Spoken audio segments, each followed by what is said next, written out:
Eritrean Women's Association of North America. محبردك أنشتيو إريتراويان أبسمن أمريكا. جمعية المرأة الإريترية في أمريكا الشمالية.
الأستاذة خديجة محمد طه is a well-respected, well-known Eritrean veteran with a long history of fighting for justice in Eritrea and abroad.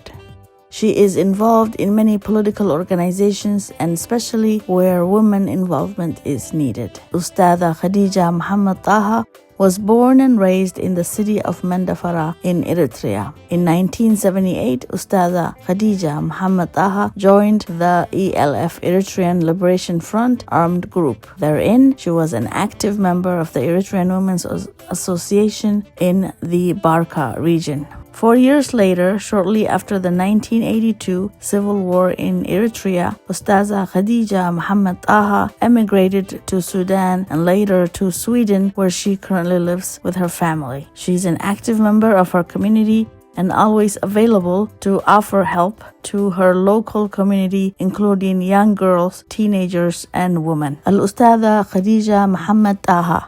Al-Ustadha Khadija Muhammad Taha هي من قدامى المحاربين الإريتريين المخضرمين الذين يتمتعون باحترام كبير من شعبهم ولديها تاريخ طويل في النضال من أجل العدالة في إريتريا وخارجها. الأستاذة خديجة محمد طه تشارك في العديد من المنظمات السياسية وخاصة حيث تكون مشاركة المرأة ضرورية. ولدت ونشأت الأستاذة خديجة محمد طه في مدينة مندفرة الإريترية. في عام 1978 انضمت الأستاذة خديجة محمد طه إلى جبهة تحرير الإريترية المسلحة، حيث كانت عضو نشط في منظمة رابطة المرأة الإريترية في منطقة باركا. بعد وقت قصير من الحرب الأهلية في إريتريا عام 1982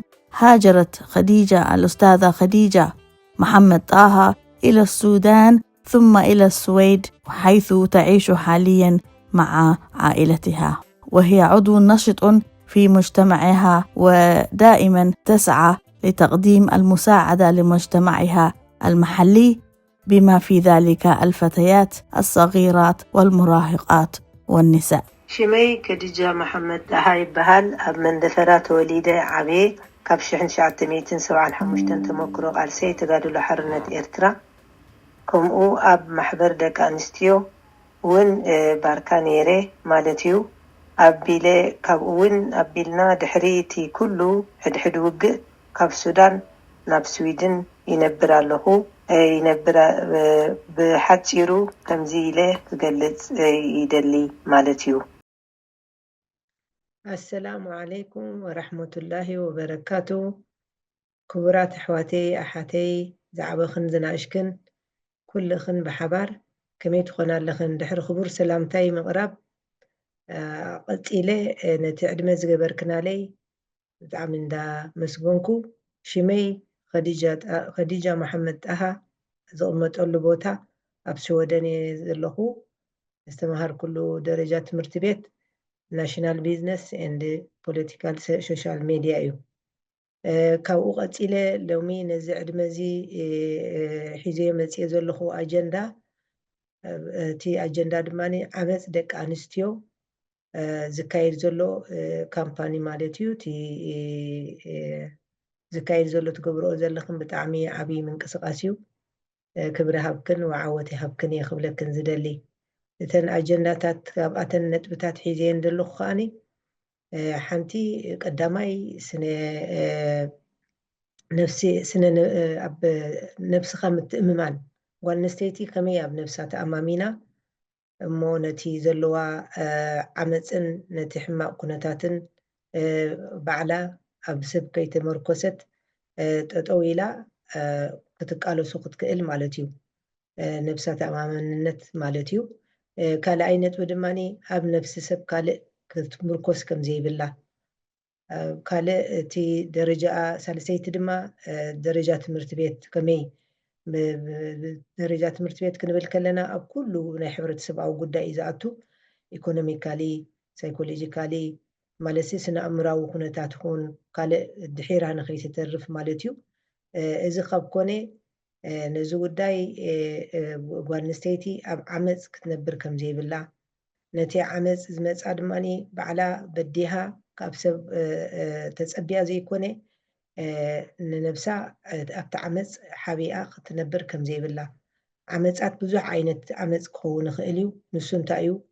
ብስነ ኣእምራዊ ኩነታት ክመፅእ ይኽእል እዩ ኣብ ውሽጢ ገዝኣ ኣብ ደገ ኣብ ስራሕ ኣብ ኩሉ ማለት እዩ ዘጓንፋ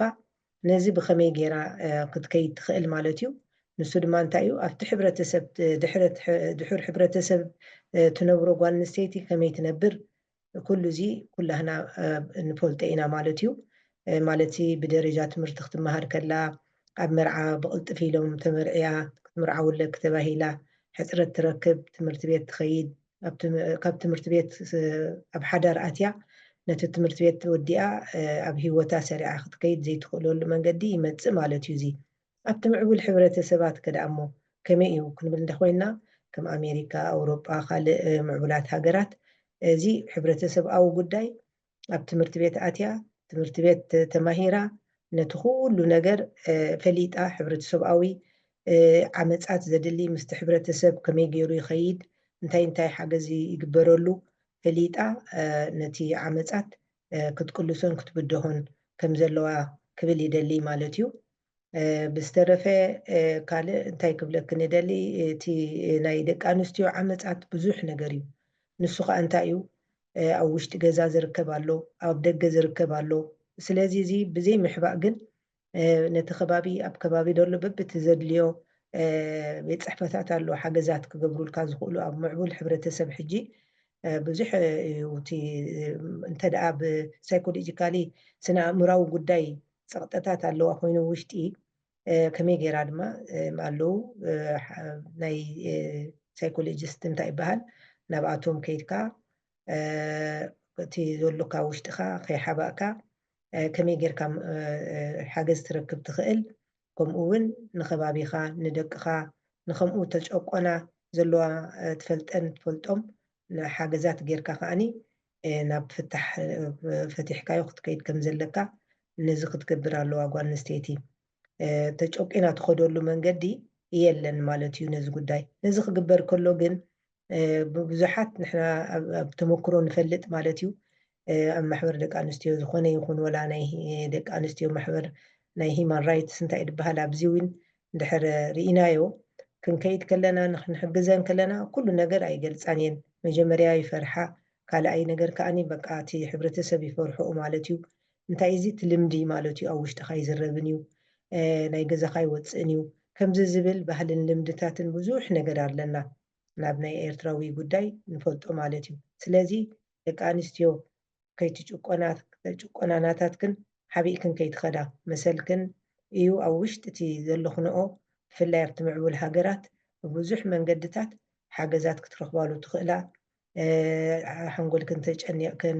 ኣብ ሕማቕ ኩነታት ክትወድቃሉ ከምዘይትኽእላ ሓገዝ ክግበረልክን ማለት እዩ እንተ ደኣ ማህረምቲ ኣብ ኣካላዊ ማህረምቲ ኮይኑ እውን እዚ እውን ሓገዝ ይግበረልካ እዩ ምክንያቱ እዚ እንታይ እዩ መጀመርያ ነቲ ምሳኻ ዘሎ ጎረቤት ድዩ ሓው ድዩ ቀራቢ ድዩ ተኣምኖ ነጊርካ ድሕሪኡ ድማ ነቲ ኣብ ሕብረተሰብ ክሕግዘካ ዝኽእል ማለት እዩ ስለዚ ጭቆና ደቂ ኣንስትዮ ብዙሕ እዩ ተባሂሉ ዝውዳእ ኣይኮነን ግን ኣብ ሂወትክን ነዚ ጉዳይ እዚ ስቶፕ ኢልክን ዝኾነ ሰብ ክፀቕጠክን ከም ዘይብሉ ብኩሉ ምዕባሌኽን ከዓኒ ብኢኮኖሚካሊ ኩነታትክን ብሳይኮሎጂካሊ ኩነታትክን ብኩሉ ኮታ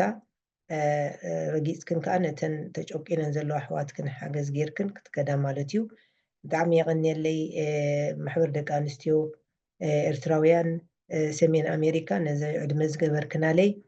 የቀኒየለይ እንዳበልኩ ንሳኹም ዘለኹ ሓፍትኽን ኸዲጃ መሐመድ ጣሃኤ የቀኒየለይ Eritrean Women's Association of North America ማሕበር ደቂ ኣንስትዮ ኤርትራውያን ኣብ ሰሜን أمريكا جمعية المرأة الإريترية في أمريكا الشمالية